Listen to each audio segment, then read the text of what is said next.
لله رب العالمين والصلاة والسلام على سيد المرسلين محمد وعلى آله وصحبه أجمعين رب اشرح لي صدري ويسر لي أمري واحلل عقدة من لساني يفقهوا قولي۔ آج کا ہمارا درس جو ہے سورہ روم کی تیسری مجلس ہے اور آیت نمبر ہے 4141 اور اتفاق سے شروع ہو رہا ہے فساد کے نام سے۔ یہ فساد رونما ہوا ہے، لیکن کچھ چیزیں سمجھنا ہے کیونکہ 1400 سال پہلے آیت نازل ہوئی ہے مکی۔ تو سنیے، اعوذ باللہ من الشیطان الرجیم، ظہر الفساد فی البر والبحر بما کسبت ایدی الناس لیذیقہم بعض الذی عملوا لعلہم یرجعون۔ ظہر پھیلا، برپا ہوا، رونما ہوا، کیا؟ فساد۔ تو فساد کسے کہتے ہیں یہ سمجھنا ہے، لیکن کہاں؟ بر اور بحر، یعنی زمینی اور سمندری۔ تو خشکی میں اور تری میں پھیلا فساد۔ کیوں؟ بما کسبت ایدی الناس، لوگوں کے ہاتھوں اپنے بدعمالیوں کے بموجب سزا کے طور پر۔ یعنی کیوں پھیلا؟ اتفاقیہ نہیں، بما کسبت ایدی الناس، لوگوں نے جو بدعمالیاں کی اس کے سبب یہ پھیلا فساد۔ اب اللہ تعالیٰ فرماتے ہیں لیذیقہم، اب کیا ہوگا؟ اللہ تعالیٰ چکھائیں گے لوگوں کو کیا؟ بعض الذی عملوا، جو انہوں نے بدعمالیاں کی، ساروں کا عقاب، ساروں کی سزا نہیں، کچھ۔ یہ کیوں؟ کہ وہ رحمان و رحیم ہے۔ لعلہم یرجعون، تاکہ وہ باز آ جائیں، یہ ہے رحمان۔ کرتوت تو ایسے کیے ہیں لوگوں نے کہ انہیں غرق کر دیا جائے یا زمین کھا جائے، مگر نہیں، کچھ اعمال کی سزا ہم دیتے ہیں اور مقصد کیا ہے کہ وہ باز آ جائیں، یرجعون۔ تو آپ سنیے، دیکھیے ظاہر کوئی چیز جو مخفی ہے وہ وجود میں تو ہے، اس کا وجود ہے۔ جیسے کہ عام طور پر مسلمانوں کے خلاف جو نفرت ہے اس کا وجود ہے، لیکن کبھی ظاہر ہو جاتی ہے، پھیل گئی، فساد ہوا تو سمجھ میں آئے کہ یہ ظاہر ہے۔ لیکن یہ 1400 سال پہلے کون سا فساد تھا، اسے بھی تو دیکھنا ہے نا۔ تو فساد کے معنی کیا؟ یہ جو قتل و غارت گری جو ہو رہی ہے، مسلمانوں کی نسل کشی، یہ کس کا حصہ ہے؟ تو فساد کسے کہتے ہیں؟ پھر سمندر میں کہاں فساد ہے، خشکی میں کہاں ہے، زمین پر کہاں ہے، دریا کنارے کہاں ہے، صحابہ کرام کے زمانے میں کون سا تھا؟ یہ سورہ جانتے ہیں، فارس آتش پرش، آگ کے پوجنے والے، اور اہل کتاب کے درمیان جنگ کا سلسلہ شروع ہوا ہے۔ لہذا فساد کے معنی ہمیں سمجھنا ہوں گے۔ فساد کے معنی ایک تو یہ ہے کہ قتل و غارت گری، دوسرا فساد کے معنی شرک، یہ بھی فساد ہے، اس لیے کہ اللہ تبارک تعالیٰ ہی خالق، وہی مالک، وہی حاکم، وہی رازق، اسے چھوڑ کر کسی اور کے در پہ جانا، یہ بھی فساد ہے۔ لیکن سمندر میں، سمندر کے کنارے، دریا کنارے، اور یوں سمجھے کہ شہر میں اور بستی میں، یہ کون سا فساد ہے؟ یہ بھی ایک فساد ہے۔ تو سمجھ میں آئے گا کہ اس کا مطلب کیا۔ 1400 سال پہلے بھی یہ فساد اور آج بھی فساد اور آئندہ بھی یہ فساد۔ اللہ تعالیٰ ہمیں اس کے جو ہے برے نتیجے سے محفوظ کرے، کیونکہ سمجھ میں نہیں آتا ہے کہ ایک علاقے میں فساد چل رہا ہے اس وقت جو ہو رہا ہے، تو سمندر اور تری اور خشکی، دیکھیے یہ ایسا فساد ہے جس میں امیر بھی مبتلا ہے، غریب بھی ہے، بادشاہ بھی اور محکوم بھی، سارے جن کے پاس کروڑوں کی دولت ہے وہ بھی اس فساد میں مبتلا ہے۔ وہ کون سا فساد ہے؟ چلیے آج جس سرزمین پر قتل کیا جا رہا ہے، بڑے بڑے لوگ آرام سے ہیں، اب بھی جاتے ہیں، آتے ہیں، محفوظ ہیں، لیکن یہ فساد ایسا ہے جب اللہ تبارک تعالیٰ فرماتے ہیں کہ فی البر والبحر، اسے سمجھنے کی کوشش کریں۔ آپ اور ہم سب، بڑے اور چھوٹے سب، یہ کون سا فساد ہے؟ دیکھیے اللہ تبارک تعالیٰ نے زمین و آسمان بنائے اور کھانے پینے کی چیزیں، یہ سب اللہ تعالیٰ کی جانب سے نعمتیں ہیں، اور تصرف کا حق اسی کو ہے. اس میں کیسے فساد ہو گیا جانتے ہیں؟ آپ کے پاس لاکھوں روپیہ ہے، مگر آپ کو کوئی چیز طبعی یعنی جو اصلی حالت میں آپ کو دستیاب نہیں ہوتی. پہلے سے پڑھتے تھے ہم کہ صبح سویرے یعنی جسے ہمارے یہاں کہتے ہیں نہار میں اگر کوئی ایپل کھائے بغیر چھری لگائے ہوئے چھلٹے کے ساتھ دانتوں سے چبائے تو اس کو ڈاکٹر کے پاس جانے کی ضرورت نہیں. لیکن آج وہی ایپل اگر کھایا جائے تو سب سے پہلے ڈاکٹر کے پاس اسے جانا پڑے گا. اس کا نام کیا؟ فساد. یہ وہ فساد ہے. ہر امیر ہو چاہے غریب ہو سب مبتلا ہے. یہ بھی ایک فساد ہے. اچھا، شہروں میں یعنی خشکی تری میں آپ سوچتے ہوں گے کہ سمندر کے کنارے جو بستیاں رہتی ہیں وہ بھی اس میں مبتلا ہیں. آج کل چاول بھی پلاسٹک کے نکل رہے ہیں، مچھلی بھی آپ نے دیکھی ہوگی پلاسٹک کی نکلی، کپڑوں میں بھی پلاسٹک ڈالا جا رہا ہے. تو کہنے کا مقصد یہ ہے کہ اللہ تبارک تعالیٰ کا جو حق تصرف ہے اس میں انہوں نے مداخلت کی، چاول بنا دیے پلاسٹک کے. تو یہ فساد ہر چپے چپے پر پھیلا ہوا ہے. اور اس کے علاوہ شرک اور اس کے علاوہ قتل و غارت گری. کیا یہ فساد نہیں ہے کہ اللہ کی مخلوق ہے، مسلم بھی، سکھ، عیسائی سب، مگر کسی ایک مخلوق کو ختم کرنے کی کوشش کرنا یہ بھی بڑا فساد ہے. تو یہ فساد اس وقت بھی تھا. عیسیٰ علیہ السلام کے آسمان پر اٹھائے جانے کے بعد چند سالوں کے بعد پھر فساد شروع ہوا اور نبی کریم صلی اللہ علیہ وسلم علیہ کلام پاک اس کی اصلاح کے لیے آیا ہے. تو ابھی سنیے گا، اب یہاں کچھ باتیں تحقیقی. بما کسبت، یہ پہلی دفعہ آ رہا ہے کسبت. کس کے لیے؟ عقاب، بدعمالی کے لیے. سورہ بقرہ میں آپ پڑھ چکے ہوں گے لہا ما کسبت وعلیہا مکتسبت، یعنی نیکی کمانے کے لیے ایک کسبہ آتا ہے. یہ تا کو چھوڑیے، تا چونکہ مونس ہے نا، اس کے لیے کسب. یہ تا کس کی؟ مونس کی. اگر مونس نہ ہو تو کسب. تو لہا ما کسب اور کسبت مونس کا، اور علیہا اکتسبت تو تا زیادہ ہے. کیا مطلب اس کا؟ کہ کسب یہ طبیعی ہے، نارمل ہے، یعنی نیکی کرنے کے لیے آپ کو کچھ مشکل پیش نہیں آتی. آپ ابھی نماز کے لیے جائیں گے، یہاں ہے کوئی تکلیف نہیں. تو نیکی کے لیے کسب کا استعمال ہوتا ہے، مذکر کے لیے، اور مونس کے لیے کسبت. اور برائی کے لیے تا اکتسب. اگر کسی کو شراب پینا ہے، چوری کرنا ہے، تو اسے کافی محنت کرنا پڑتی ہے. یہ قرآن کا اسلوب ہے، اس کو ذہن میں رکھیے گا، کسب اور کسبت. لیکن یہاں کسب استعمال ہوا ہے کس کے لیے؟ عقاب کے لیے. کیا نقطہ ہے اس میں؟ تا تو مونس کی ہے نا. تو سنیے گا، فساد بالکل حالات حاضرہ پر یہ قرآن کا اعجاز ہے. قرآن کا اعجاز ہے کہ برائی کے لیے کسب کا لفظ استعمال کیا. کیوں؟ آج دیکھیے حالات حاضرہ پر کیسے یہ آیت صادق آتی ہے. آج مسلمانوں کو مارنے کے لیے، نسل کشی کے لیے کسی محنت کی ضرورت نہیں. دہشت گرد کرتے مارتے جائیے. یعنی جیسے کہ نیکی کرنے میں آسانی ہے، ویسے اس برائی اور فساد برپا کرنے میں ان کے لیے بہت آسان ہو چکا ہے. ہے کوئی مقابلہ کرنے والا قرآن شریف کا؟ کوئی اعتراض کیا لوگوں نے کہ قرآن ہمیشہ نیکی کے لیے کسب اور برائی کے لیے اکتسب. اور یہ کسب کیوں؟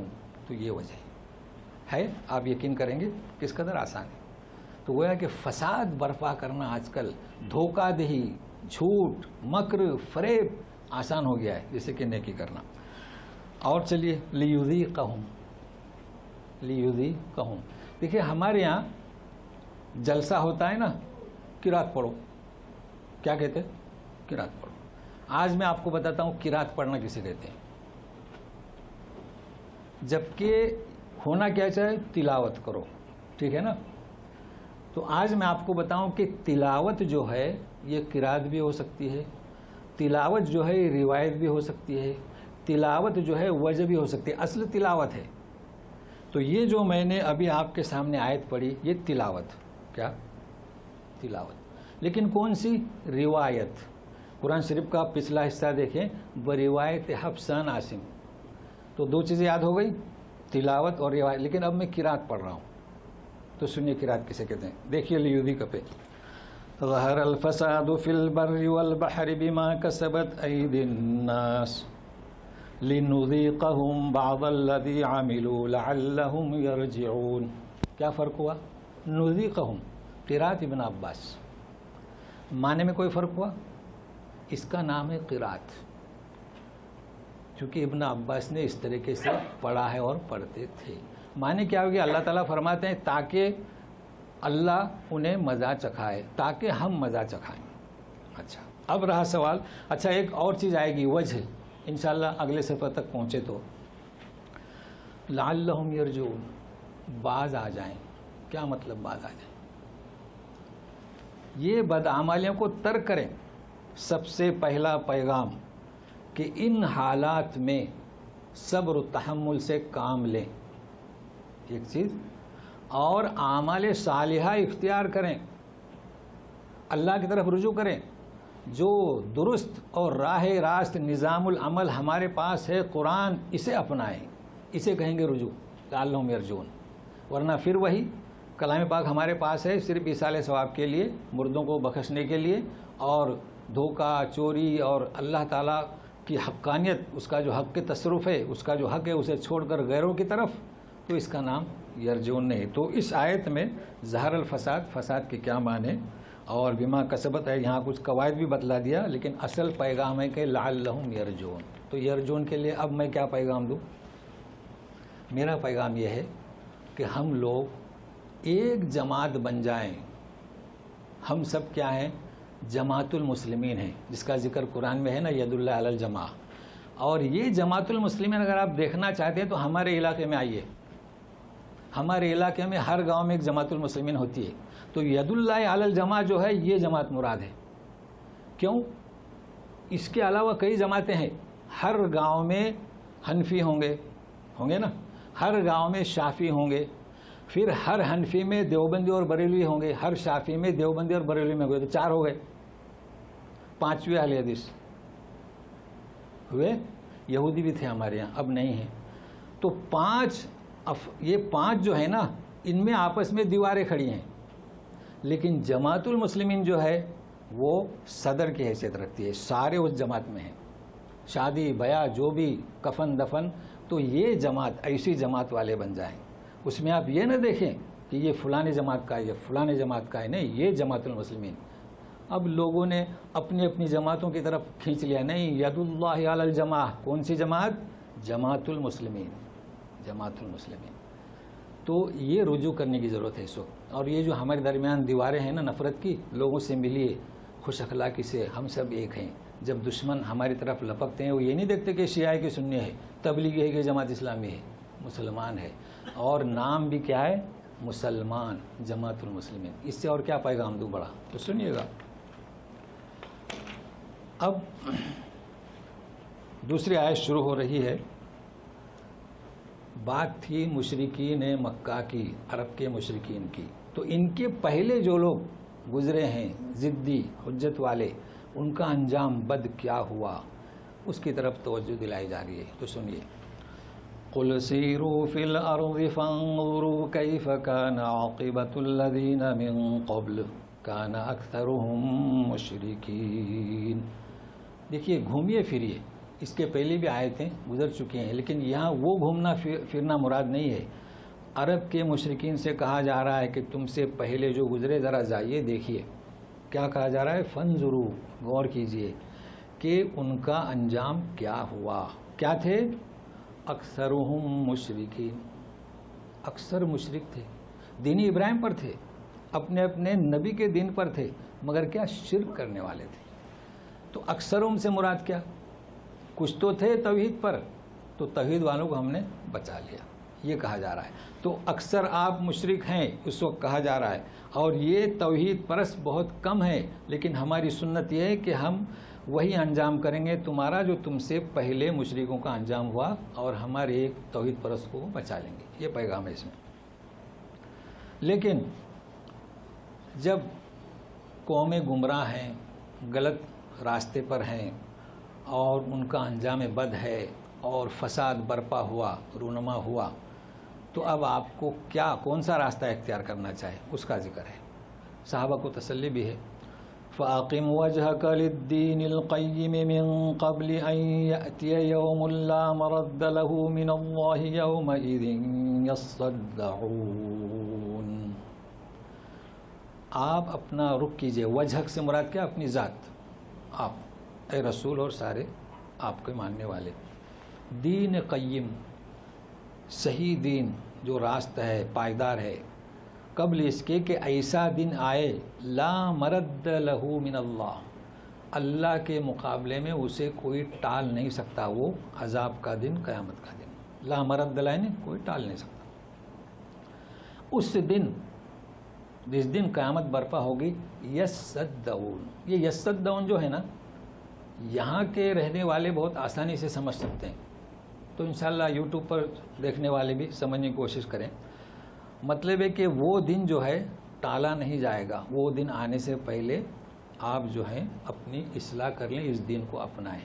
اور اس دن کیا ہوگا؟ یصدعون، تو پہلے اس کے معنی سے فارغ ہو جائیں۔ ترجمہ کیا ہے اس کا کہ اس روز سارے فرقے الگ الگ ہو جائیں گے۔ گویا کہ کیا ترجمہ کیا؟ یتفرقون، لیکن یہاں استعمال نہیں ہوتا ہے لفظ، مگر استعمال ہوتا ہے، میں آپ کو بتاؤں۔ یعنی معنی کیسے مستعار لیے جاتے ہیں، کیا معنی کہ یتفرقون، یعنی مشرک علیحدہ، بدعتی علیحدہ، تمہاری جماعتوں کے لیڈروں کے ساتھ ان کے پابندی کرنے والے پیروکار، تو کیسے معنی بھی دیکھیے، آپ غور سے ذرا سنیں گے نا تو محفوظ ہو جائیں گے، معنی سے ہو جائیں گے۔ آپ نے دیکھا ہوگا فارمیسی میں صداع، سر پر پتہ نہیں ہتھوڑی مارتا ہے، پہلے باناڈول کے لیے نکلا تھا، پاناڈول کے لیے، اور گولیاں، سر درد کی گولیاں دیکھے ہوں گے نا، درد سر کو یہ کیا کہتے ہیں یہاں؟ عربی کا لفظ کیا آتا ہے؟ صداع، صداع، بڑے بڑے بورڈ لگے رہتے ہیں ایڈورٹائز کے لیے، جی ایک گولی کھاؤ تو سر پر کیا ہو، ہتھوڑی رہتی ہے، خلاص۔ تو انسان کا جسم کیا ہے؟ نارمل ہے نا، ابھی آپ کا جسم آپ بالکل صحیح ہے، جہاں سر میں درد ہوا تو آپ کے جسم سے وہ علیحدہ ہوا، دیکھو کیسے معنی لیے، بے جسم سے علیحدہ ہوا نا، اب تو گولی کھانے کی ضرورت پڑے گی۔ ایسا درد کر رہا ہے، ہاتھ اچھا ہے، پیر اچھا ہے، سب اچھا ہے، آنکھیں اچھی ہیں، تو یہ آپ کے جسم سے علیحدہ ہوا۔ تو صداع کے معنی کیا؟ علیحدہ۔ تو صداع یتصدعون، سارے گروہوں کو یتفرقون، علیحدہ علیحدہ کر دیا گیا۔ اب یہ بھول سکتے ہیں آپ معنی اس کے یصدعون کے؟ تو پڑھیے، جب قرآن شریف پڑھتے ہیں نا، اسی کو خیال رکھنا ہے کہ اس کے معنی کیا ہے، کیوں معنی لیے گئے۔ تو بہرحال اب سنیے گا کہ یہ دین قیم کسے کہتے ہیں۔ دین قیم اللہ تعالیٰ کی صفت بھی ہے، حی القیوم، پائیدار، ثابت، ہمیشہ کام آنے والا۔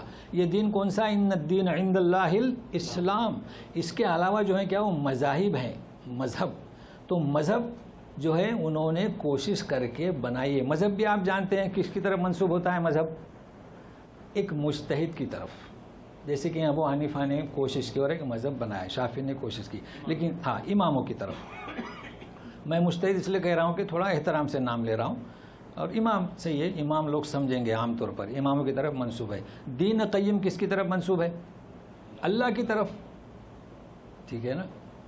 اچھا، قرآن شریف میں ابھی آئے گا یا آتا ہے ملت ابیکم، ملت کس کی طرف منسوب ہے؟ نبیوں کی طرف، ہے نا۔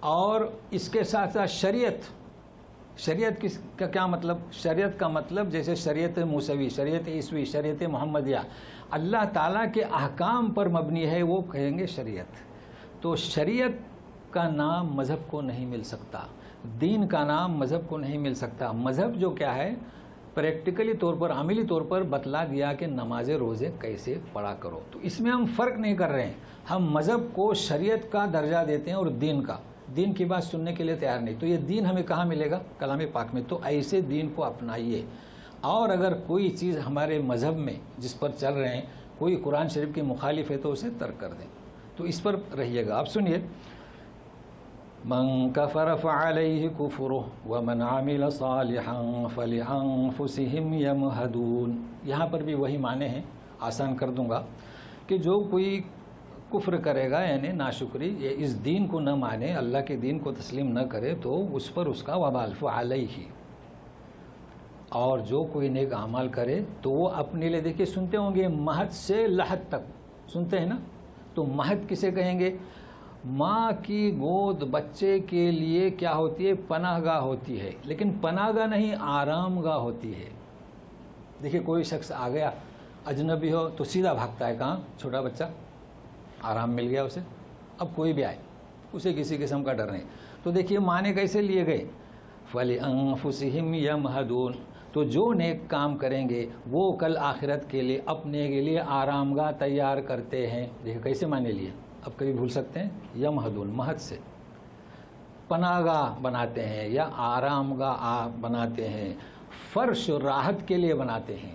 جو بھی معنی کریں، مختلف معنی کیے ہیں، تو راحت کے لیے فرش بنانا بھی یمہد میں شامل ہے.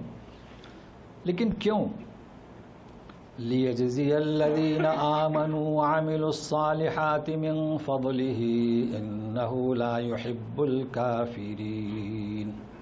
مختصر سی آیت ہے، آپ کو ایک پیغام ہے، ساتھ میں رہیے. کیا کہہ رہے ہیں؟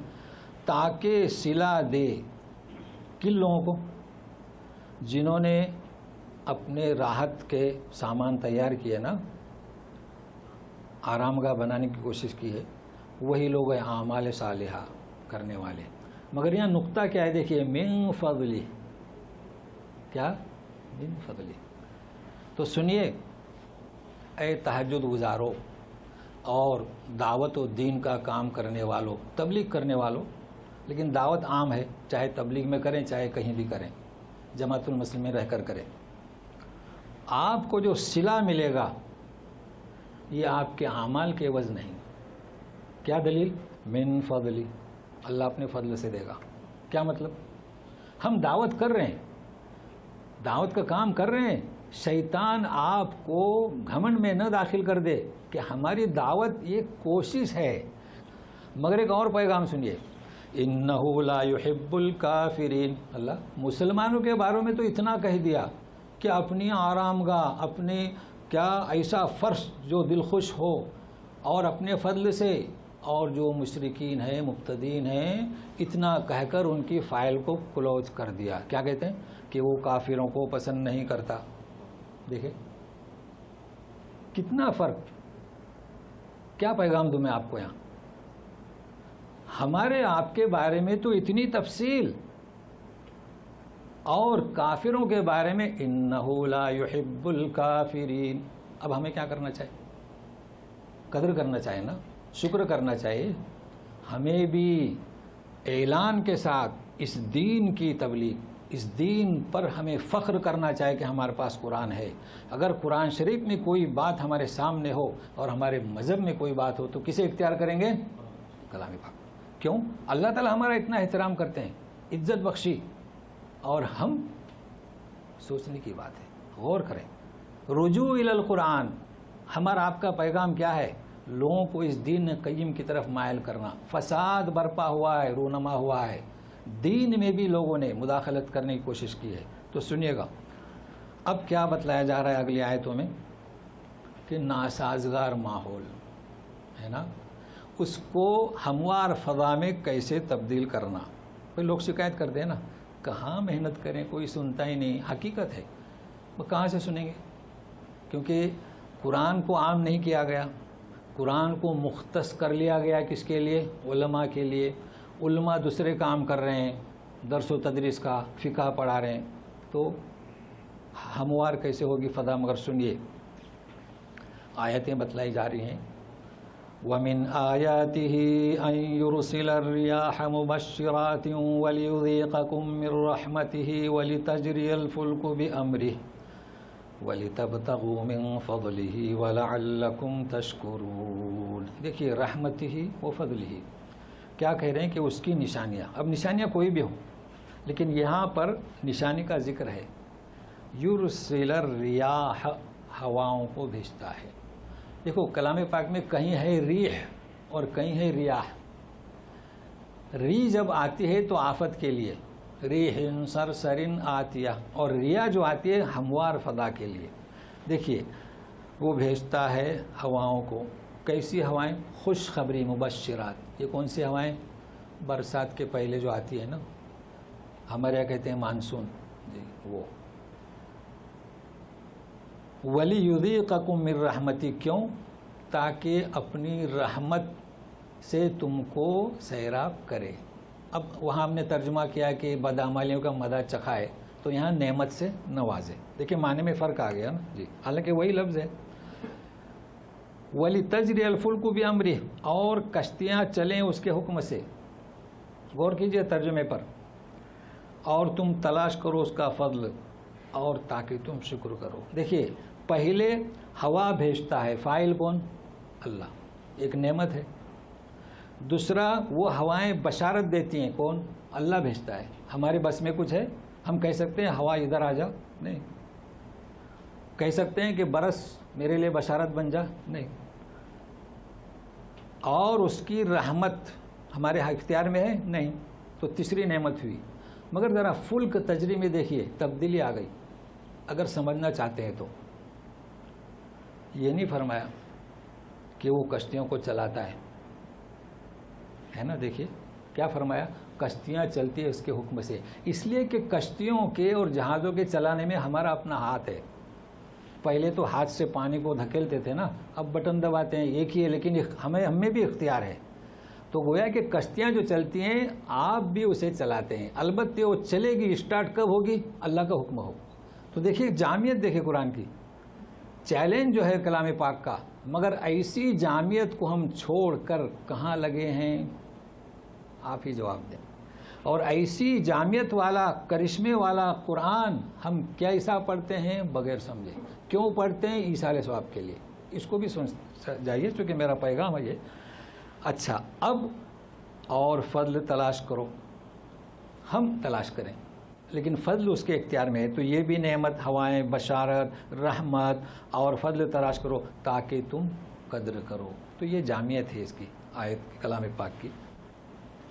مزید سنیے، اسی چیز کو تعریف کی طور پر پیش کیا جا رہا ہے. دیکھیے کسی کا لیکچر جب ہوتا ہے نا، اگر وہ قرآن کے طریقے سے پروئیں تو ماشاءاللہ وہ عمدہ سے عمدہ ہوتا ہے. دیکھیے تاریخی پس منظر.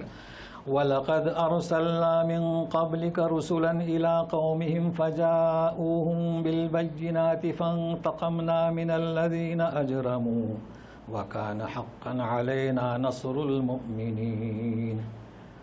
ہم نے بھیجا تم سے پہلے رسولوں کو ان کی قوم کے پاس، وہ واضح دلیلیں لے کر آئے، لیکن ہم نے مجرموں کا انتقام لیا. دیکھیے پہلے تو کہا کہ پچھلے لوگوں کا انجام بد ہوا، اس پر غور کرو.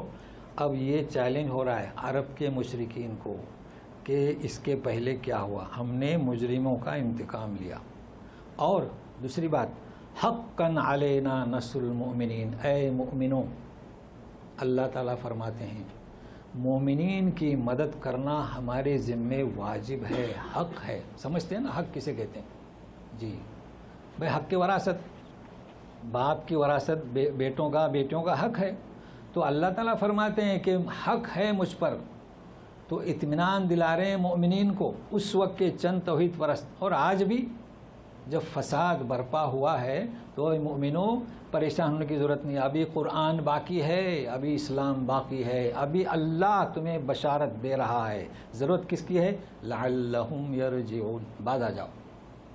تو مدد جس طریقے سے ہم نے اس وقت کی، آج بھی تمہاری مدد کریں گے. یا الہ العالمین برحمتک یا ارحم الراحمین. اب پھر ذکر ہو رہا ہے ہواؤں کا، مقرر نہیں، کچھ اور اس میں باتیں ہیں. سنیے. اللہ الذی یرسل الریاح فتثیر سحابا فیبسطہ فی السماء کیف یشاء وَيَجْعَلُهُ كِسَفًا فَتَرَى الْوَدْقَ يَخْرُجُ مِنْ خِلَالِهِ فَإِذَا أَصَابَ بِهِ مَنْ يَشَاءُ مِنْ عِبَادِهِ إِذَا هُمْ يَسْتَبْشِرُونَ. دیکھیے یہ بارش ہے، برسات، اس کو اسلام کی، اللہ کی رحمت سے تعبیر کیا جا رہا ہے. وہ اللہ ہی ہے جو ہواؤں کو بھیجتا ہے، تو تصیر سحابن بادلوں کو اٹھاتی ہے یا چلاتی ہے، لے جاتی ہے نا اوپر بادلوں کو جی. فیبسطو فی السماء، پھر آسمان میں پھیلا دیتی ہے بادلوں کو، پھیلاتی تھی. فَإِذَا أَصَابَ كَيْفَ يَشَاءُ، جس طریقے سے اللہ چاہتا ہے، کہاں کہاں پھیلایا کہیں نہیں پھیلایا. وَيَجْعَلُ كِسَفًا، پھر اس کو تہ بتہ کرتی ہے، ایسا نہیں کہ ایک میں دونوں مل جائے، نہیں، تہ بتہ بیچ میں کھڑا رہ جائے. فَتَرَ الْوَدْقَ، یہ ود بارش کا نام ہے، مطر کو کہا جاتا ہے، ان کے درمیان سے نکلتا ہے، تھوڑی ٹکراؤ ہو جائے ان کا تو پانی نکل پڑتا ہے، بہہ پڑتا ہے. اب یہ پانی جب پہنچتا ہے جسے اللہ چاہتا ہے اپنے بندوں میں سے، اذا ہم یستبشرون، تو وہ خوش ہوتے ہیں. تو ذکر کس کا ہوا؟ یہ کون سی بارش ہے؟ یہ دین اسلام کی بارش ہے. تو جن لوگوں نے فوراً قبول کیا اور کچھ لوگوں نے قبول نہیں کیا، یہ مثال دی جا رہی ہے. لیکن اور بھی سنیے، وَإِن كَانُوا مِن قَبْلِ أَن يُنَزَّلَ عَلَيْهِم مِّن قَبْلِهِ لَمُبْلِسِينَ، اگرچہ اس کے نازل ہونے سے پہلے وہ مایوس تھے. مایوس کسے کہتے ہیں جانتے ہیں نا، کہ وقتی طور پر انسان مایوس ہوتا ہے، پھر دعائیں کرتا ہے تو وہ چیز اسے مل جاتی ہے. تو دونوں چیزوں سے مایوس تھے. ہوائیں جو آتی تھیں بشارت دینے کے لیے، اس سے بھی مایوس تھے، اور بارش کے بوند کے قطرے دروازوں کو اور کھڑکیوں کو دستک دیں تاکہ جان میں جانا ہے، اس سے بھی مایوس تھے من قبل. مگر ایسی مایوسی کے بعد پھر اللہ تعالیٰ اپنی رحمت باراں بھیج کر سیراب کرتے ہیں. تو پھر اشارہ کیا جا رہا ہے کہ غور کیجئے قیامت کا منظر.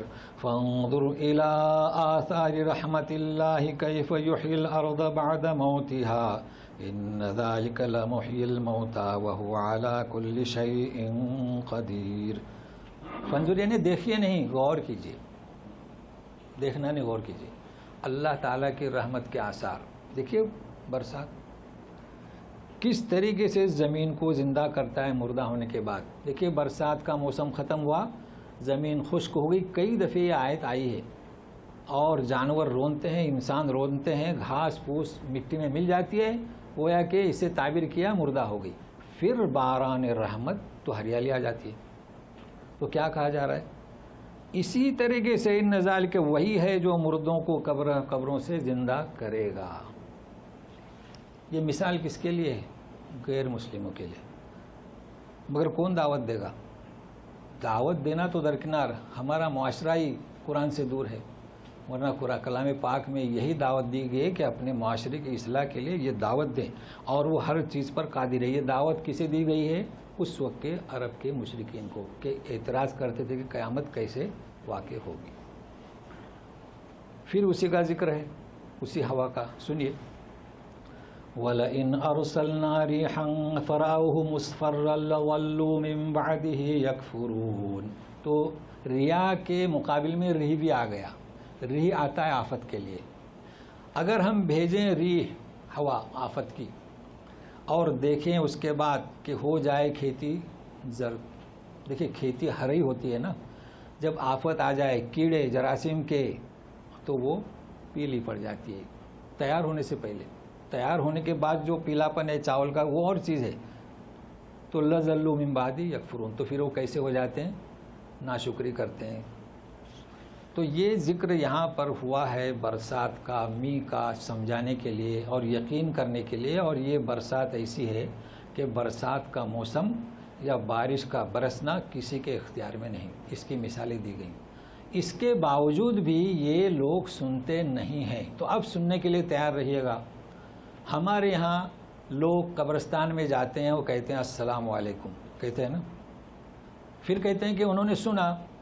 اچھا سنا تو پھر جواب کیوں نہیں دیا؟ تو یہ کئی چیزیں ہیں ایسی. بھئی ہم سلام کیوں کرتے ہیں؟ تو کچھ لوگ کہتے ہیں کہ سلام سنتے ہیں. ٹھیک ہے، سلام سنتے ہیں تو پھر جواب کیوں نہیں دیتے؟ کئی چیزیں ایسی ہیں. تو آپ کے نظر میں کر رہا ہوں، ساتھ میں رہیے گا تھوڑی دیر. فَإِنَّكَ لَا تُسْمِعُ الْمَوْتَى وَلَا تُسْمِعُ الصُّمَّ الدُّعَاءَ إِذَا وَلَّوْا مُدْبِرِينَ وَمَا أَنْتَ بِهَادِ الْعُمْيِ عَنْ ضَلَالَتِهِمْ إِن تُسْمِعُ إِلَّا مَنْ يُؤْمِنُ بِآيَاتِنَا فَهُمْ مُسْلِمُونَ. یقیناً آپ مردوں کو سنا نہیں سکتے. ولا تسمع الصم، اور نہ بہروں کو، الدعا یعنی تم جو پکار رہے ہو نا یہ ان تک نہیں پہنچ سکتی تمہاری آواز. کب؟ اذا ولوا مدبرین، اس کو ذرا خیال رکھیں. تو یہ کس کے لیے کہا جا رہا ہے؟ کس کے لیے کہا جا رہا ہے؟ یعنی جن کا ضمیر مفلوج ہو چکا،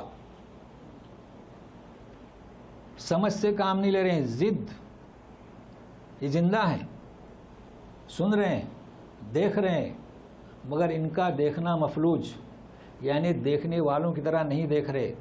لہٰذا انہیں کیا اللہ تبارک تعالیٰ نے فرمایا؟ موتا.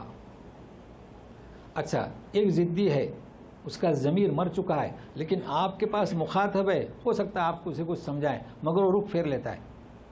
اس کی مثال آج ہے، آپ لوگوں کو کچھ بھی بتائیں قرآن و حدیث سے، وہ سننے کے لیے تیار نہیں، وہ اپنی ہی بات کریں گے.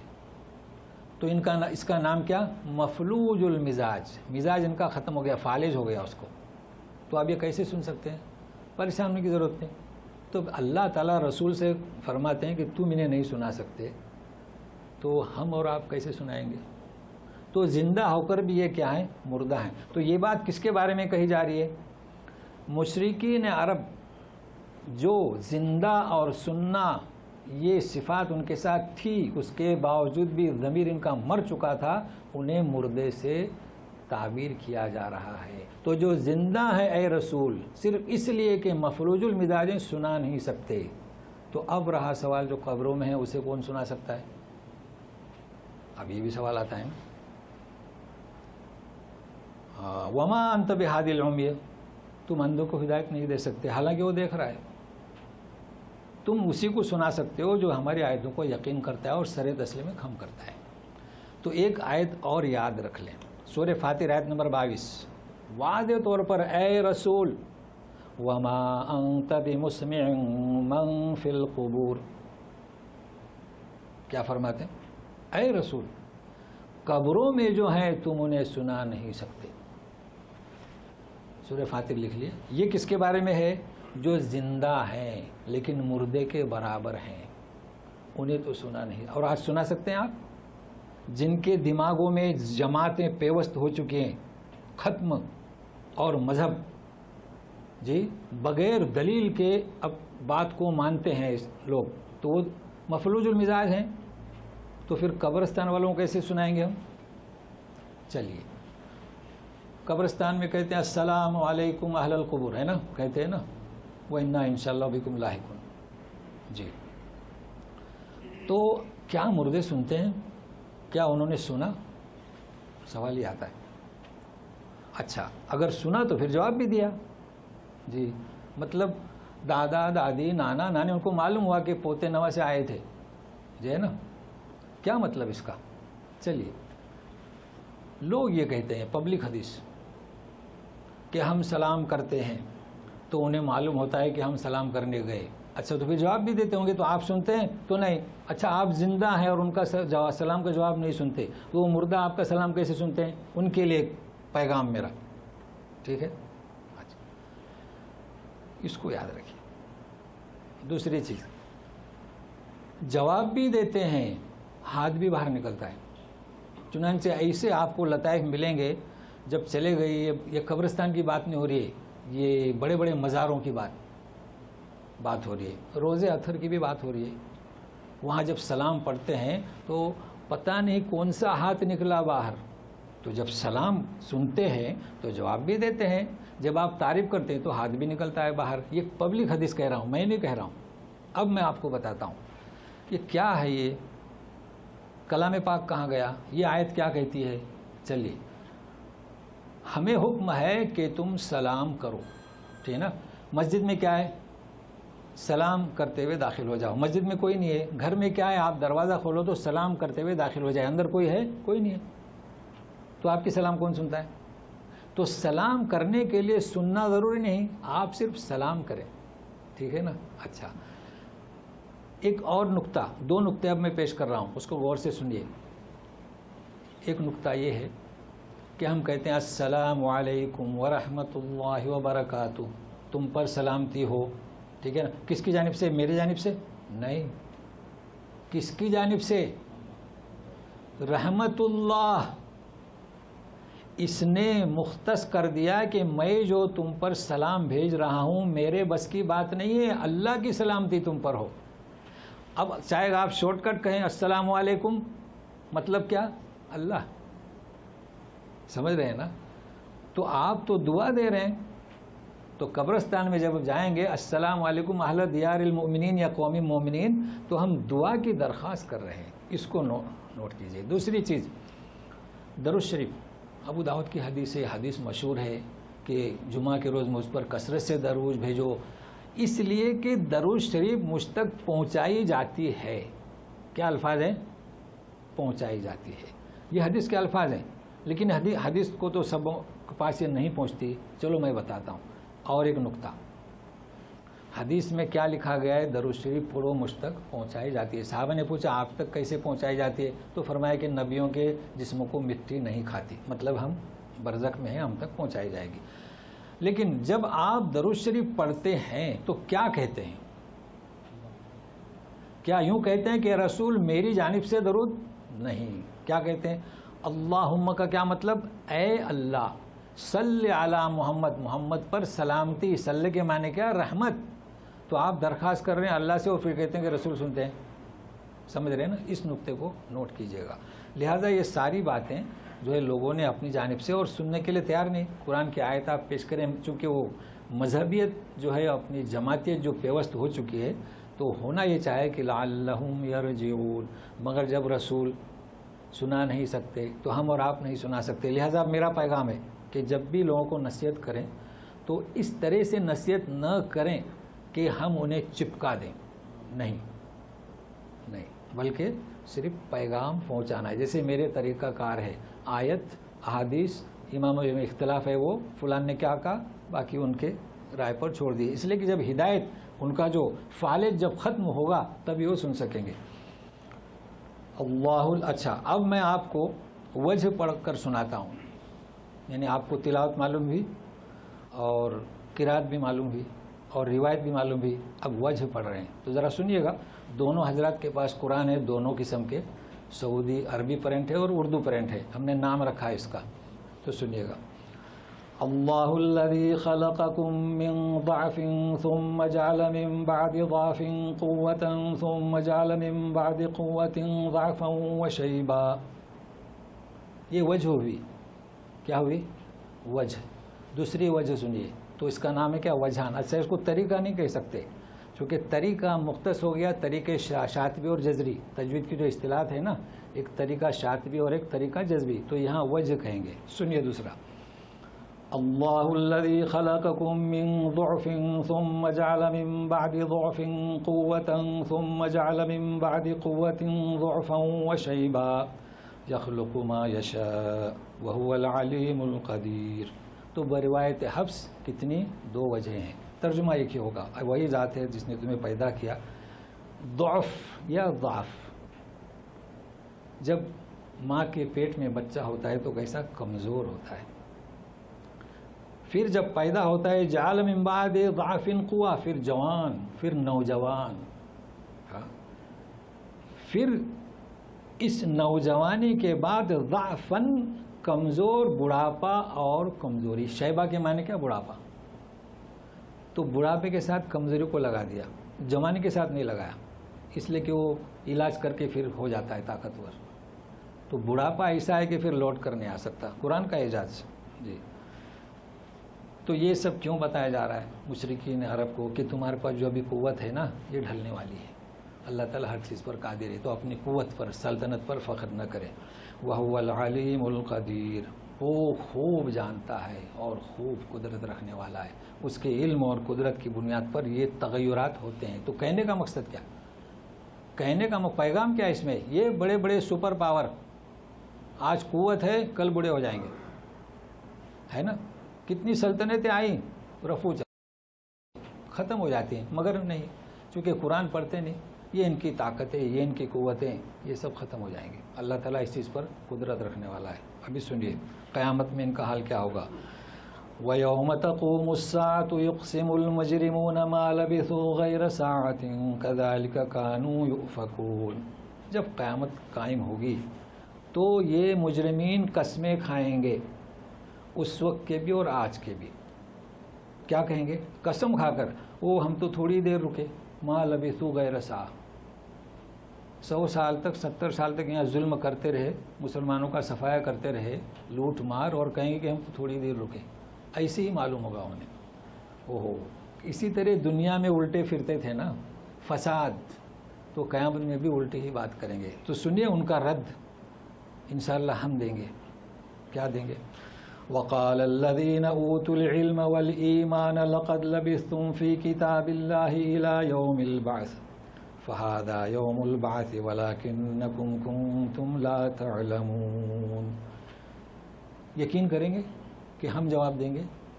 کہتے ہیں کہ جواب دیں گے ایمان، علم اور ایمان والے، نہیں، تم اللہ کی کتاب کی روح سے قیامت واقع ہونے تک پڑے رہے۔ لبستم، یہ کہاں، ساعہ کدھر، گھڑی نہیں، پڑے رہے۔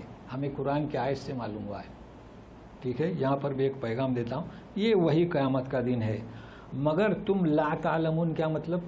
تم نے جاننے کی کوشش نہیں کی، جاننا نہیں چاہا۔ یقین ہے نا، حقیقت ہے، لوگ جاننے کی کوشش نہیں کرتے۔ مگر یہ کون کہیں گے؟ کیا وہ لوگ کہیں گے جو قرآن کو ایصال ثواب کے لیے پڑھتے ہیں؟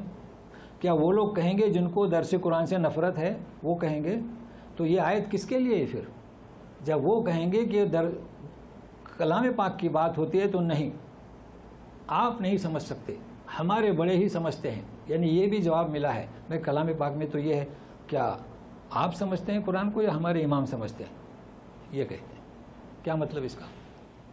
تو سنیے، بڑی بشارت ہے، لگے رہیے کلام پاک میں، پیغام دیتے رہیے، انشاءاللہ قرآن کی روح سے قیامت کے دن کیا جواب دینا ہے وہ بھی ہمیں انشاءاللہ اس کی معلومات فراہم ہوگی۔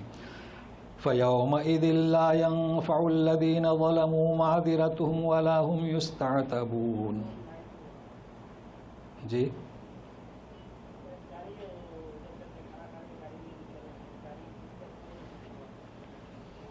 تو سنیے گا، اس دن ظالم لوگ، لا ينفع الذین ظلموا، معذرتهم، یعنی وہ وہاں عذر نہیں کر سکیں گے، مطلب عذر کریں گے تو وہ نفع نہیں دے گا۔ وہاں عذر کریں گے تو نفع دے گا نہیں، ابھی عذر کیجیے، ابھی یرجون، ٹھیک ہے نا۔ اچھا، دوسرا وَلَهُمْ يُسْتَعْتَبُونَ، یہ عتاب سے ہے۔ اب اس میں وہی سین اور تا آ گیا، یہ کیا کہتے ہیں، گرامر کی بنیاد ہے، کنجی ہے، کی بورڈ ہے یہ گرامر کا۔ جیسے بتایا نا، کسبت میں تا آ گیا، تو اس کا کیا مطلب؟ عتاب، یہ عتاب سے بچنے کی کوشش کرنا۔ دیکھو ہے عتاب، لیکن سین تا آ گیا تو عتاب سے بچنا، تو انہیں اس وہاں پر جو انجام ہوگا بد، اس سے بچنے کا بھی موقع نہیں دیا جائے گا۔ ٹھیک ہے، کیسے ماننے نکلے، تو اس کو یاد رکھیے گا۔ مطلب ہے کہ ان کو عذر ان کا نفع نہیں دے گا، اور نہ ان کو عتاب سے بچنے کا موقع دیا جائے گا۔ وَلَقَدْ ضَرَبْنَا لِلنَّاسِ فِي هَذَا الْقُرْآنِ مِنْ كُلِّ مَثَلٍ وَلَئِنْ جِئْتَهُمْ بِآيَةٍ لَيَقُولَنَّ الَّذِينَ كَفَرُوا إِنْ أَنْتُمْ إِلَّا مُبْطِلُونَ۔ اس قرآن میں، کون سے قرآن میں؟ جو ہمارے آپ کے سامنے ہے، کھول کھول کر بیان کیا ہم نے، ہر مثال دے دی، من کل مثل۔ لیکن اگر آپ ان کے پاس کوئی معجزہ بھی لے کر آئیں، اے رسول، کھول کھول کر تو بیان کر دیا، اب آپ کوئی معجزہ بھی لے کر آئیں تو یہ کیا کہیں گے؟ ضرور کہیں گے لَيَقُولَنَّ الَّذِينَ كَفَرُوا، کہ تم تو باطل پرست ہو۔ کس سے کہا جائے گا؟ رسول سے۔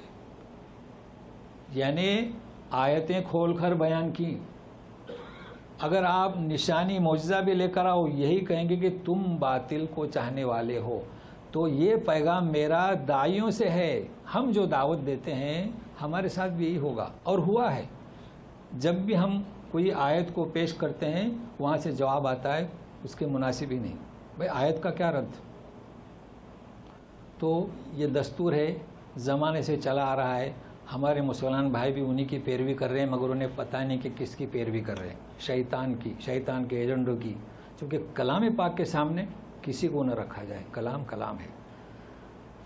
اب آخری آیت سنیے گا، دو آیتیں ہیں، کذالک یطبع اللہ علی قلوب الذین لا یعلمون، اللہ تعالیٰ مہر لگاتے ہیں ان لوگوں کے دل پر. تو آپ ترجمہ کریں گے وہ جانتے نہیں، ایسا کیسا؟ کیا کریں گے ترجمہ؟ نہیں جانتے نہیں. بھائی جو جانتے نہیں وہ تو معذور ہے نا. نہیں، جو جاننا نہیں چاہتے،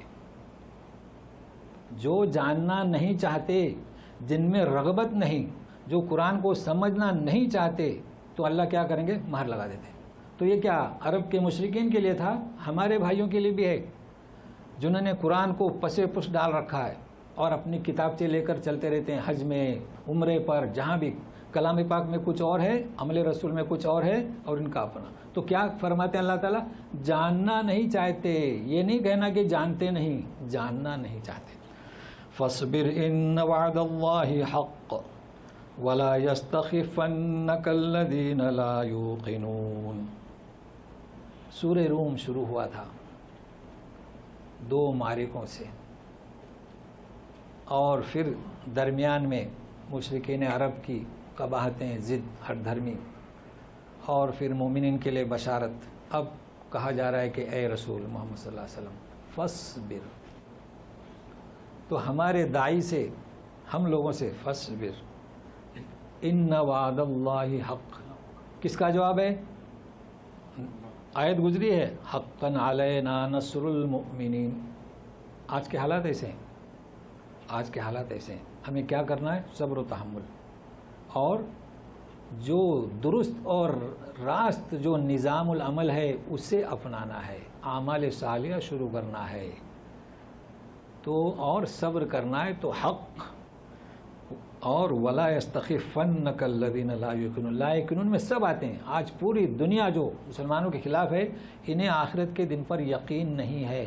وہ آپ کو کمزور نہ کر دیں، نہ سمجھے. دیکھو خوف اور یستخف، پھر تا اور سین آ گیا، یعنی آپ کو کمزور نہ کر دیں. تو ہم کمزور کیسے ہوں گے؟ جانتے ہیں کیسے کمزور ہوں گے؟ اگر ہم نے جذبات سے کام لیا، صبر و تحمل سے کام نہیں لیا، اور خود ہی نکل گئے، جسے آج کل کہتے ہیں دہشت گرد، ہے نا، ہمارے لوگوں نے موقع دیا. دوسرا، قرآن کو ترک کر دے. قرآن کو تو ترک کیے ہوئے ہیں. قرآن پر چلنے والے کو بری نگاہ سے دیکھیں، یعنی اس کو سمجھے، قرآن کا سمجھنا، پڑھانا، سمجھنا. تو یہ کیا ہے؟ یستخف. کہیں تم ایسے نہ ہو جاؤ. اور اب کیا مثال دوں؟ کلام پاک میں جو چیز نہیں ہے، آج کل کا ٹریپل طلاق اور حلالہ، کلام پاک میں ہے ایسا حلالہ؟ نہیں ہے. تو یستخفنک، انہوں نے مسلمانوں کو کمزور جانا اور یہ ہمت کی کہ جو طلاق رائج ہے، جو حلالہ رائج ہے، جس میں خاتون کو اور مولوی کو زنا کی عادت لگتی ہے، قرآن میں نہیں ہے نہیں ہے. تو آپ کو ایسا کمزور نہ سمجھیں. تو کیوں سمجھ رہے ہیں؟ آپ نے غور ہی نہیں کیا قرآن میں. پہلی قرآن شریف میں غور کرتے کہ یہ ہے کہاں حلالہ. ایسا حلالہ اللہ تبارک تعالیٰ کہیں بتلائے ہوں گے کہ کسی اپنی خاتون کو دوسرے کے سپرد کر دو 2 دن کے لیے، 1 دن کے لیے؟ نہیں. تو کہنے کا مقصد یہ ہے کہ ہم نے اپنے آپ کو کمزور کیا کہ قرآن کو بتانے کے لیے اب یہ باہر نکل آئے اور کہہ رہے ہیں کہ قرآن شریف میں نے. افسوس ہے بڑا. غیر بتلا رہے ہیں، جج بتلا رہے ہیں، وہ بھی ہندو ہیں، وہ بتلا رہے ہیں کہ یہ رائج، اچھا وہاں لکھا ہے رائج، آج کل کا جو حلالہ ہے یہ نہیں ہے. تو بہرحال میرا یہ پیغام ہے آخر میں کہ سب سے پہلے بڑا پیغام یہ ہے کہ اس سے جٹے رہیے اور اس کی دعوت کو عام کرنے میں جذبات کو دور رکھیے. صرف دعوت، اس لیے کہ جو مفلوج فطرت ہیں ان تک ہم پہنچا نہیں سکتے، اور ہمیں صبر کرنا پڑے گا. ظاہر ہے کہ آپ کسی شخص کو قرآن کی آیت بتاتے ہیں اور وہ آپ سے کا رد کرتا ہے اور بے بنیاد، تو غصہ تو آئے گا نا. تو ہمیں کیا کرنا ہے؟ صبر و تحمل بس. لیکن ضرور ڈٹے رہیے. اپنے بچوں کو، گھر کا معاشرہ، انشاءاللہ آپ جانتے ہیں کہ ابھی کئی تعداد بڑھ رہی ہے، آ رہی ہے اس طرف. وہ سمجھ رہے ہیں کہ اصل کیا ہے. وہ اصل ہے قرآن. اور دیکھیے جو عقل مند ہے وہ غور کر رہے ہیں کہ کیا مسئلہ ہو گیا کہ غیر فیصلہ دے رہے ہیں کہ قرآن میں نہیں. تو ہمارے لوگ کہاں تھے؟ کتنے مولوی اور علماء اور مفتیان کرام ہیں، وہ کہاں تھے؟ کیوں نہیں بتایا کہ یہ قرآن میں نہیں ہے؟ تو بہرحال اس کے ساتھ ہماری دعا، یہ سورت کا اختتام ہے. آئندہ انشاءاللہ سورہ لقمان، تو حکمت لقمان یعنی حکمت قرآن سننے کے لیے وقت سے پہلے آنے کی کوشش کریں. اور ہم دعا کرتے ہیں کہ اس وقت جو خلفشار ہے اور فساد خاص کر برما، ان کے لیے گہری دل سے ہم دعا کرتے ہیں کہ اللہ ان کے ساتھ رحم کا معاملہ فرما، کرم کا معاملہ فرما، اور ساری امت مسلمہ ان کو آزمائش میں نہ ڈال، کیونکہ یہ خطاوار ہیں، گنہگار ہیں، کیسے بھی ہیں، لیکن اے اللہ ساری دنیا ایک طرف ہے اور تیرا وعدہ ہے کہ حق علینا نصر المومنین. اے اللہ ہم واسطہ دیتے ہیں یہ تیرے صفات کا، اس قرآن کا، کہ اللہ برما کے مسلمان پر رحم فرما اور تمام مسلمانوں پر رحم فرما، امت المسلمہ پر برحمتک یا ارحم الراحمین. اعوذ باللہ من الشیطان الرجیم. كذلك يطبع الله على قلوب الذين لا يعلمون.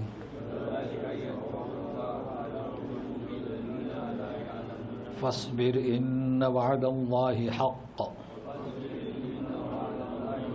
ولا يستخفنك الذين لا يوقنون. دیکھیے حجاج کرام بھی یہاں ہیں، کچھ آئے ہیں تو ان کے چونکہ میں نے کہا تھا کہ حاجیوں کو ساتھ لائیں.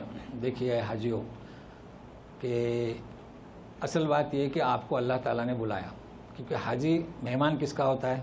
اللہ کا مہمان ہوتا ہے جی. اور حج کی حکمت یہ ہے کہ سارے یہاں جمع ہو جائیں، کالے گورے موٹے، ہائٹ میں اونچے پست قد، سارے یہاں جمع ہوتے ہیں. دیکھتے ہیں کہ اچھا پہلے کہاں تھا یہ نظام؟ حج میں آ کر ہی دیکھتے تھے کہ کون کالا ہے، کون موٹا ہے، پست قد ہے، سب یہاں. اور یہاں سے پیغام ساری دنیا میں گیا ہے. جانتے ہیں آپ حج کا میلہ جو ہوتا ہے، اجتماع ہوتا ہے، یہیں سے اسلامی معلومات پھیلی ہیں. مگر آج ہم نے کیا کیا آج حاجی لوگوں نے جو یہاں پایا، جو یہاں وحدانیت، جو یہاں یکجائیت، اسے پوری دنیا میں یا آپ اپنے قوم میں پھیلائیں.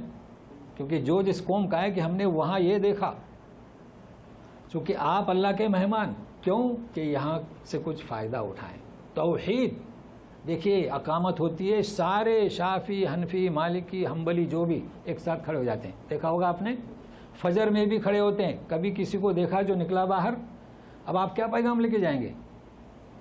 اگر یہاں سے آپ نے نہیں سیکھا، پھر وہی کہ دعائے قنوت ہمارے یہاں کیا ہے، سنت موقدہ ہے، ہمیں سجدہ سو کرنا چاہے، تو حاجی نے کوئی فائدہ ہی نہیں اٹھایا. اس کا نام کیا حاجی ہے؟ اللہ کا مہمان. تو یہاں سے پیغام پہنچائے کہ وہاں تو سب ایک ساتھ ہو کر نماز پڑھتے ہیں. کوئی دعائے قنوت پڑھتا ہے فجر میں، کوئی بسم اللہ پڑھتا ہے، بسم اللہ نہیں پڑھتا ہے، اور رکوع کے بعد اطمینان سے کھڑے ہوتے ہیں، ایک سجدے سے دوسرے سجدے میں اطمینان سے بیٹھتے ہیں. ہمارے کیا ہوتا ہے؟ سمع اللہ لمن حمدہ، اللہ اکبر جی. کیوں؟ چونکہ مذہب میں لکھا ہے، مذہب کی کتاب میں، کہ سمع اللہ لمن حمدہ کے بعد رکے نہیں. اگر رکے تو نماز فاسد. اللہ کے رسول فرماتے ہیں ثم ارفع، پھر رکوع سے اٹھو حتی تطمئن، یہاں تک کہ مطمئن یعنی جمود آ جائے، یعنی آپ کا جسم پورا ریلیکس ہو جائے. ایک سجدے سے ثم ارفع حتی تطمئن، یہ پیغام لے کر جائیں. یہ آپ کی کون سی نماز ہے؟ یہ کون سی نماز پڑھ رہے ہو؟ عجب حالت ہوئی. ایک جگہ پر مصلی تھا تو ایک مولوی صاحب کو آگے کیے تو سمع اللہ لمن حمیدہ، اللہ اکبر، سلام کے بعد آجا ہندی. ہو ہندی کو کس حقارت سے پکارا گیا. نماز ہوئی؟ کیا کہا؟ حاجہ وہ بھلے پاکستانی ہو کیا حاجہ ہندی. تو یہ ہمارے مولوی لوگ ایسا موقع دیتے ہیں. لا یستخفنک، ان مولیوں کو بھی لوگ حقارت سے دیکھ رہے ہیں، سب سے پہلے سعودی والے، اور الزام ان پہ تھوپتے ہو کہ یہ لوگ نہیں سمجھتے. قرآن ہمارے کوکن کی پہاڑ میں اترا، سمجھ ادراک نہیں، ایسا نہیں ہے. اللہ رسول کی حدیث تو یہاں جیسی نماز پڑھنا وہاں شروع کریں. تو یہ میرا پیغام ہے حاجیوں کو. اللہ تعالیٰ آپ کے حج کو قبول کرے. مگر یہاں جو آپ نے دیکھا سفر میں کیسی نمازیں پڑھتے تھے یہ لوگ؟ 2 رکعت ہے نا، اور ظہر عصر ایک ساتھ، مغرب عشاء ایک ساتھ. کیوں اللہ کے رسول نے یہ نمازیں ادا کی ہیں؟ سہولت. چاہے مکی ہو، چاہے دیکھیے حجۃ الوداع کے موقع پر قافلہ آیا تھا مدینہ سے، پھر شریک کون ہوئے؟ مکے سے. کیا دونوں کو علیحدہ نماز پڑھائی؟ یہ پیغام لے کے جائیے. کیسے نماز پڑھائی؟ ایک ساتھ. یہاں مذہب کون سا؟ مذہب تو 2 صدی ہجری میں بنا ہے، اور انہوں نے کہہ دیا کہ ہماری بات ہمارا مذہب وہی ہے جو عمل رسول ہے، کہہ دیا ہے نا ہر ایک نے، تو یہ پیغام لے کے جائیں، لیکن شدت نہ کریں، اپنا عمل کریں اطمینان سے دلائل کے ساتھ۔ وہ صلی اللہ علیہ محمد وعلی آلہ وصحبہ اجمعین برحمتک یا ارحم الراحمین۔ چلیے ہاں وہ تو اب کیا کرتے ہیں ایسا ہے جی کیا طواف حج یا طواف زیارہ یعنی رکن جو ہے حج کا کیا کیا جا سکتا ہے؟ یہ ذی الحجہ 30 حج کا مہینہ ہے۔ الحج اشہر معلومات، قرآن سے الحج اشہر معلومات، اشہر کسے کہتے ہیں؟ 3۔ تو احرام باندھنے کا تو 2.5 مہینے، کتنے 2.5 مہینے مطلب عرفے کے دن تک احرام باندھ سکتے ہیں، سمجھ رہے ہیں نا؟ لیکن حج کا رکن ادا کرنے کے لیے 3 مہینے۔ اگر آپ حج زیارت نہیں کر سکے ہیں، آپ ہاسپٹل میں ہیں، اطمینان سے رہیے، ہٹے کٹے ہو جانے کے بعد 30 ذی الحجہ کو کیجیے، کوئی دم نہیں، سن لیے۔ لیکن جی ہاں یہ میں کہہ رہا ہوں، ابھی یہ تو میں کہہ رہا ہوں، یہ تو میں نے اس لیے کہا کہ آپ مطمئن ہو جائیں، حتی تطمئن، چونکہ اب میں کہوں گا کہ محرم تو بولیں گے محرم کیسے، تو دوسرا سال شروع ہوا، لیکن اگر اسے اجازت 1 محرم کو ملی تو وہ ہاسپٹل میں ہے، جا کر آئے، تو کہ تو زیارت کی، مگر کیا لوگوں کو آہستہ آہستہ سمجھانا چاہے نا، اب فٹ سے کہوں گا کہ پورا سال تو لوگ مانیں گے نہیں، یہ کیا کہہ رہے ہیں، تو خیال رہے کہ اگر آپ 1 محرم کو بھی جا رہے ہیں، 2 محرم کو بھی جا رہے ہیں، دیکھو طواف وداع کرتے ہیں 1 محرم کو، جو قافلہ آخر میں جاتا ہے تو کب کرتا ہے؟ اگر ان کا 5 محرم کا پلان ہے تو طواف وداع کب کریں گے؟ 5 محرم کو، سمجھ رہے ہیں نا؟ تو اطمینان سے کبھی تو الحمدللہ بڑے فوائد ہوئے۔ ہمارے قاضی صاحب نے ایک صاحب کو لائے، وہ اس دفعہ حج پر آئے تھے، مسائل پوچھتے رہے۔ دیکھو ممبئی کے مفتیوں کو سرزمین مکہ میں فتویٰ دینے کا حق حاصل نہیں، انہیں کیا آئیڈیا، فتویٰ دے دیا کہ 5 نمازیں پڑھنا ضروری ہے۔ آپ کو آئیڈیا ہے کہ تو معلم کہہ رہا تھا کہ فجر کی نماز سے پہلے جانا ہے تاکہ عرفات میں پہنچے، تو آپ یہاں کے مفتیوں سے پوچھیں، ممبئی کے نہیں۔ چلیے اور کچھ سوال کیا کہہ رہے ہیں؟ اچھا کہاں پر ہیں وہ؟ اچھا جو جن کے لیے دعا کے لیے کہہ رہے ہیں نا، تو اللہ تبارک تعالیٰ انہیں شفائے عاجلہ اور کاملہ عطا فرمائے، ان کی صحت دے برحمتک یا ارحم الراحمین۔ اور کچھ؟ ہاں کسب نام ہوتا ہے آدمی کا، اس کا اس سے کوئی لینا دینا ہے؟ نہیں، اس کا اس سے کوئی لینا دینا نہیں، وہ اسم ہے اور یہ فعل ہے۔ جب گرامر ہم بات کریں گے تو فعل سے، پرزینٹ، پاسٹ ٹین، اور وہ نام ہے، ہم نے نام سے بات نہیں کی۔ کسب نام رکھ سکتے ہیں کسی کا، کوئی بات اس کا مطلب وہی ہوا؟ نہیں، اس کا مطلب کوئی نہیں، کمانے والا، آپ بھی کسب، ایسی کوئی بات نہیں۔ ایک ہوتا ہے قصاب، وہ اور ہے۔ چلیے